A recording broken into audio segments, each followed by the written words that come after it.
देखिए, भारत का दुर्भाग्य है कि भारत में कुछ लोग ऐसे हैं जो भारत में पैदा होने वालों को, भारत में जन्म लेने वालों को सुभाष चंद्र बोस, विवेकानंद, ऋषि मुनि, महात्मा, उनका पाठ नहीं पढ़ाते, सरदार भगत सिंह का पाठ नहीं पढ़ाते, अशफाक उल्लाह खां का पाठ नहीं पढ़ाते। वो बाबर, औरंगजेब और तैमूर लंग का पाठ पढ़ाते हैं। तो भारत में जो पैदा हुआ है वो भारतीय है। भारत में जो पैदा हुआ वो हमारा वंशज है। जो भारत में पैदा हुआ वो बाबर का वंशज नहीं है, वो तैमूर लंग का वंशज नहीं है, वो औरंगजेब का वंशज नहीं है।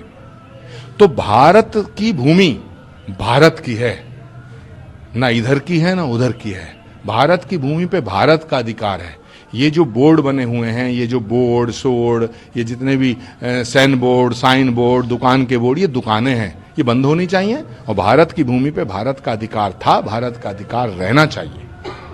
ओवैसी भी तमाम तरीके के कमेंट कर चुके हैं और लगातार कमेंट करते आ रहे हैं। देखिए, असद उद्दीन ओवैसी साहब बहुत पढ़े लिखे हैं, बहुत विद्वान वकील हैं, मैं उनका सम्मान करता हूं, उनकी इज्जत करता हूं, लेकिन कभी कभी उनमें बाबर की आत्मा घुस आती है, कभी उनमें जिन्ना का जिन प्रकट हो जाता है। तो अगर ओवैसी साहब को भारत में राजनीति करनी है, भारत में रहना है, ये फैसला ओवैसी साहब को करना है कि वो भारत में रहना चाहते हैं या तालिबान जाना चाहते हैं। अरविंद केजरीवाल तमाम तरह की घोषणाएं करें संतों के लिए, जो है और देखिए की बात देखिए, इलेक्शन के समय में सब कुछ याद आ रहा है। देखिए, अच्छी बात जो करे उसका स्वागत। संत महात्माओं को अगर वो सम्मान देना चाहते हैं तो मैं केजरीवाल जी का भी स्वागत करता हूं। संत महात्माओं का जो सम्मान करना चाहता, मैं सबका सम्मान करता हूं। ये भारत जो है, कहा जाता है कृषि प्रधान देश है, लेकिन मुझे लगता है ये ऋषि प्रधान देश है। तो जो ऋषि मुनि, महात्मा, सूफी, संत, फकीरों का सम्मान करता है, हम उसका सम्मान करते हैं। अगर केजरीवाल जी संतों का सम्मान कर रहे हैं तो बहुत अच्छी बात है, सबको करना चाहिए। लेकिन दुर्भाग्य की बात यह है कि उत्तर प्रदेश में जो और देश में जो विपक्ष है, अक्सर विपक्षी नेता संतों से चिढ़ते हैं, भगवा से चिढ़ते हैं, सनातन से चिढ़ते हैं, सनातन को मिटाने की बात करते हैं, भारत माता की जय नहीं बोलते, वंदे मातरम नहीं बोलते। जो वंदे मातरम नहीं बोलता, जो भारत माता की जय नहीं बोलता, उसे भारत में रहने का अधिकार नहीं है।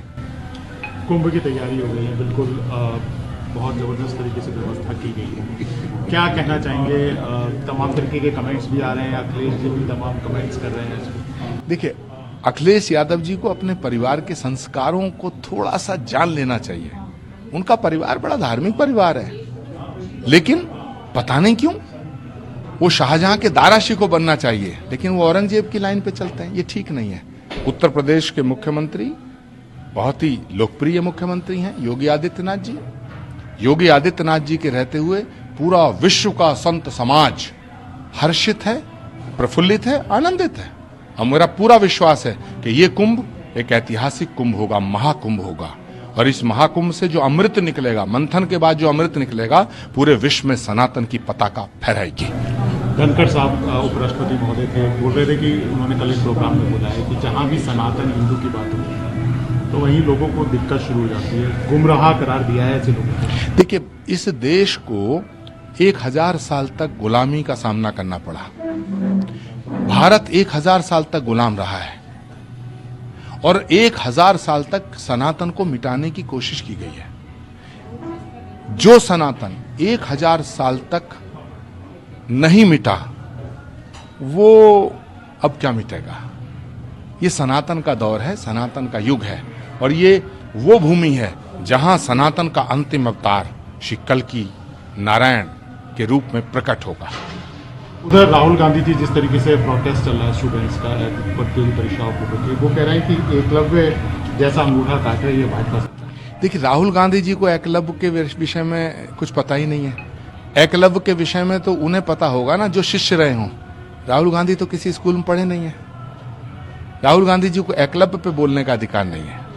मैं क्षमा चाहता हूं इस बात के लिए कि राहुल गांधी जी एकलव्य पे ना बोलें, क्योंकि एकलव्य पे बोलने का अधिकार उसे है जो गुरु परंपरा में विश्वास रखता हो। राहुल गांधी जी गुरु परंपरा में विश्वास नहीं, राहुल गांधी जी को गुरु परंपराओं का पता ही नहीं।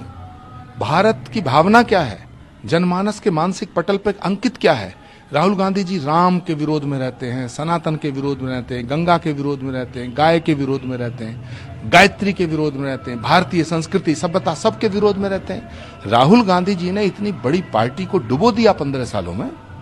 अब ये विपक्ष को फैसला करना है कि जिस आदमी ने कांग्रेस पार्टी को 15 सालों में डुबो दिया, वो नेता उनकी कश्ती को कहां ले जाके डुबोएगा, ये फैसला विपक्ष को करना है, ये फैसला अखिलेश यादव को करना है, ये फैसला केजरीवाल जी को करना, ये फैसला शरद पवार जी को करना, ये फैसला ममता बनर्जी को करना। उधर सब पूरे एक विपक्ष एकजुट होकर चुनाव लड़ा था, अब पंजाब कांग्रेस के लोग आपके खिलाफ दिल्ली में प्रदर्शन कर रहे हैं। सनातन को मिटाने वाले मिट जाएंगे, मेरी बात को याद रखना।